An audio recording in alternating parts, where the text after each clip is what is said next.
We've all seen the movie version of Rehab, right? You know, the one. Oh, yeah? The main character hits rock bottom. There's this big dramatic intervention. They check into some beautiful place for 28 days. Usually by the ocean. Always by the ocean. They listen to some sad music. They cry in a group circle. And then, poof, they walk out into the sunlight, totally cured. Roll credits. It makes for a great movie. But it makes for terrible healthcare. Right. And that is exactly what we're unpacking today on this deep dive. We're looking at research that suggests for like 90% of people that 28 days and done model isn't just a myth. It's a setup for failure. Exactly. We're digging into the clinical realities of addiction recovery, and we're using a sort of case study. New Life Recovery Centers, or NLRC, out of San Jose, California. And what's so interesting about looking at NLRC is how they highlight this huge gap in how we think about treating the disease of alcoholism. What do you mean? We treat it like a broken bone, you know. Set it, put a cast on for a month, and you're good to go. But the clinical reality is that substance abuse is a chronic condition. It needs what we call a continuum of care. See, that phrase, continuum of care, it pops up all over the source material. And honestly, it sounds a little bit like corporate jargon. Yeah, it does. I get that. But the more I read, the more it seems like it's actually the difference between life and death for some people. It is. Think of it less like a phrase and more like a safety net, but a safety net with different sized holes. Okay. If you only have one layer of net, let's say that's your residential stay, and the person falls through that, they just hit the ground. A continuum puts multiple nets underneath them, catching them at different stages as they get back to real life. So let's walk through what those nets actually look like, because if you go to a treatment website, you just get slammed with this alphabet soup of acronyms, PHP, IOP, OP. It's incredibly overwhelming. It's confusing enough when you're thinking clearly, let alone if you or a family member is in a crisis. Absolutely. So let's just strip the acronyms away for a second and look at the physiology. The very first step, for a lot of people, has to be the physical break. Detox. Right. And we have to be really clear here. This is not about willpower. If someone has been drinking heavily for years, their actual brain chemistry has physically changed. So this idea you can just tough it out on your couch Is so dangerous. If they stop cold turkey, their nervous system can go into shock. We're talking seizures, hallucinations, heart problems. It can be fatal. Wow. Which is why a place like New Life Recovery Centers starts with medical detoxification. You have to stabilize the body before you can even begin to work on the mind. That means 24/7 medical supervision. Okay, so once the physical fog clears, that's when people usually move to residential rehab. This is the bubble you were talking about. You're in a facility, you're in San Jose, you're safe. You're safe. But this is also where the research gets tricky. A lot of people feel amazing in the bubble. They think, I'm fixed, I got this. Pink cloud syndrome, right? That's it. You feel safe, you're eating 3 meals a day, you're sleeping. But you haven't actually tested your recovery skills yet. You're sober in a totally sterile environment. It's like learning to swim in the shallow end of the pool and thinking you're ready for the ocean in a hurricane. Perfect analogy. Yeah. And that transition, that's where the step-down model comes in. Okay. This is where people get confused. The next level down at NLRC is called PHP, Partial Hospitalization Program. Which, by the way, is a terrible name. Hospitalization makes it sound like you're in a bed with an IV. It's an insurance term, unfortunately. It doesn't really reflect the reality. In practice, just think of it as day treatment. Day treatment, okay. You're not sleeping there. You're there 5 days a week for about 6 hours a day. It's basically a full-time job, and your job is to learn how to live sober. So you do the work there, but you go home at night to your own bed or maybe a sober living house. Exactly. Ideally, a sober living environment or a really stable home. The whole idea is to reduce the structure bit by bit. In residential, we make 100% of the decisions for you. In PHP, maybe we make 70%. You're starting to take the reins back. Okay, so that brings us to the biggest acronym in the whole stack. IOP, Intensive Outpatient Program. And New Life Recovery Centers calls their version IOP Flex, or the Superflex model. And you said this is where the rubber meets the road for most people. Why is that? Because this is where real life really starts to bleed back in. The structure drops again. Now it's just 3 days a week, 3 hours per session. Right. So only 9 hours of treatment a week. That seems very manageable. It is, but it's also deceptive. Yeah. Because suddenly you have a lot of unstructured time. Yeah. You're probably going back to work. You're dealing with family stress. You're driving past the same bar you used to go to every single day. It's a test. It's a supported test. You go out into the world, you face a trigger, you struggle with it, and then, and this is the crucial part, you come back to your group the next day and you talk about it. So you don't have to just bottle it up and handle it alone. Exactly. You process it. You don't have to white-knuckle it for a month until your next appointment. You know, that brings me to the aha moment I had reading all this. We think of rehab as a place, a building you go to in San Jose. Right. But NLRC has this virtual IOP. And I'll be honest, my first reaction was, really? Is Zoom rehab actually a thing? Is it effective? Or is it just, a way to bill insurance for a glorified FaceTime call? And that's a healthy skepticism to have.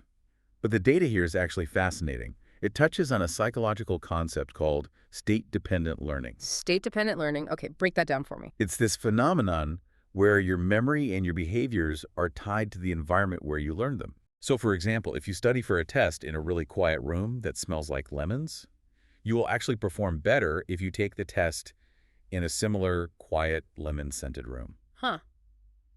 The brain links the information to the sensory input of the room. Precisely. Now apply that to addiction. If you learn all your amazing coding skills for stress while you're sitting in a beautiful, peaceful garden at a rehab center, your brain wires that skill to the garden. But you don't live in the garden. You live in a chaotic house with kids yelling and stressful work emails popping up. Exactly. And when you go back to that house, the garden skills don't always transfer over. The brain just defaults to the old pathways it associates with the house, which for many means picking up a drink. So virtual IOP. Virtual IOP completely flips the script. You are logging into your therapy session from your own living room, from your home office. You're learning to manage triggers in the exact environment where those triggers actually live. Wow. That actually makes a ton of sense. You're not simulating recovery. You're practicing it in real time in the wild. It's like training for a marathon on the actual race course instead of on a treadmill in a gym. That's a great analogy. Yes. And that's why New Life Recovery Centers is so clear that their virtual IOP is not rehab light. It's the same clinical curriculum as the in-person program. Same hours, 3 sessions a week, 3 hours each. Same evidence-based content. But without the commute. Which is a massive deal. Why is that? I mean, access is one of the 2 biggest barriers to getting help. Right. If you live in a rural part of Northern California or the Central Valley, the nearest specialist might be 3 hours away. You can't do a 6-hour round trip for a 3-hour group. It's just not possible. So this opens it up to the entire state. Anyone in California, from the Bay Area to Southern California to the far north. If you have a decent internet connection and a private space, you can get this level of care. Okay, let's talk about who this is really for. I'm trying to picture the person listening who needs this. Is it only for people who are stepping down from a residential program? That's a huge part of it, for sure. Yeah. We call that maintaining clinical momentum. You leave the bubble, you're in that really vulnerable phase, and the virtual IOP acts like a parachute. Okay. But there's another profile we see all the time. Let's call him the executive. The executive. Okay, paint me a picture. High-functioning person. Could be a CEO, a doctor, a lawyer. Their drinking has become a very serious problem, and they know it. They know they need help. But they can't just disappear for 30 days. Cannot. If they check into a facility, the company's stock might dip, rumors start flying. Yeah. They need absolute confidentiality, and they have to keep working. So what do they usually do? Nothing. Until it all blows up. Exactly. Virtual IOP lets that person use that superflex schedule. Yeah. NLRC has morning, afternoon, and evening groups, Yeah. so they can work a full day, close their office door at 6 p.m., and log into a clinical therapy session. They get the help without the public fallout. Right. But, and this is a big but, there's a catch. You can't just sign up for virtual if you're in really bad shape. Correct. And NLRC is extremely strict about this. This is a medical decision. They have a clinical checklist. Number 1, do you need a medical detox? Meaning, are you physically dependent? Yes. If you have tremors, if you're at risk of a seizure, you cannot do this virtually. Period. You need medical staff with eyes on you. That's non-negotiable. Absolutely non-negotiable. And number 2, is your home environment safe? If you live with people who are actively using, or if there's, violence in the home, virtual treatment isn't going to be effective. You need a safe space. But if you meet those criteria... It's a total game changer. You mentioned access was one of the 2 great barriers. I'm going to guess the second one is money. always. Because whenever we talk about this stuff, I know the listener's thinking, this sounds great, but there's no way I can afford a private clinic in San Jose. It's the first fear. Yeah. It's what stops people from even making the call. But here's the surprising thing we found in the source material. Most people have coverage, and they don't even know it. Because addiction treatment is healthcare. It's covered by major medical insurance, just like heart disease or diabetes. New Love Recovery Centers is in-network with a huge list of providers. Aetna, Anthem Blue Cross of Blue Shield, Cigna. What about Kaiser? That's the big one in California. Yes, Kaiser's on the list. Also, United Healthcare, Optum, Sutter Select. They also work with a lot of union and employee assistance programs. EAPs. Right.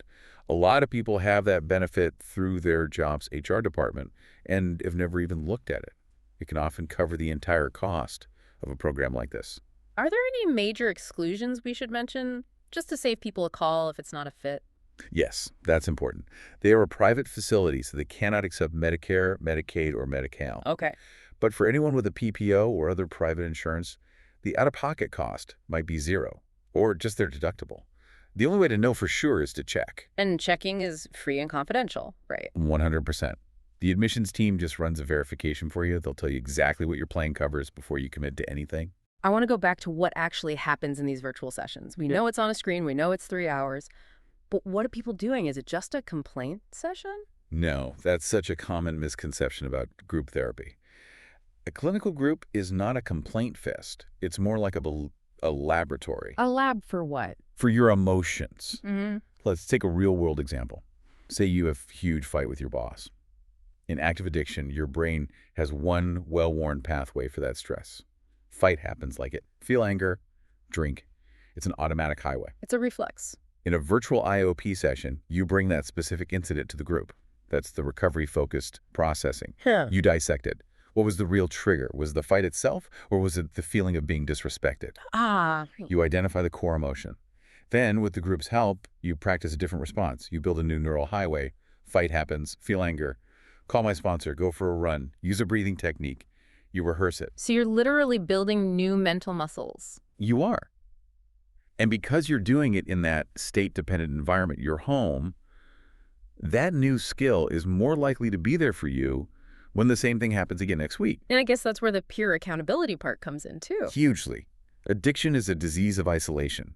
It convinces you that you are the only person on earth who feels this broken. Yeah. When you log onto that screen and you see 8 other faces, a teacher, a construction worker, another executive, all nodding because they know exactly what that feeling is like, it just shatters the isolation. It sounds like the whole philosophy is that recovery isn't just about stopping drinking. It's about building a life where you don't need to drink. That's it in a nutshell. Yeah. I think NLRC's motto is something like, life after rehab is where recovery truly begins. Right. If the only time you can stay sober is when you're locked away, that's not recovery. That's just a pause button. Real recovery is integration. So if someone is listening right now, maybe they're that executive we talked about, or maybe it's the mom who's worried about her son who keeps relapsing. What's the very first step?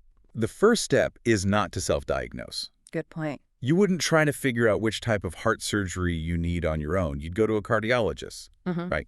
It's the same here. You call, and the intake process is a clinical assessment. So you just tell them your story? Just tell them what's been going on, how much, how often.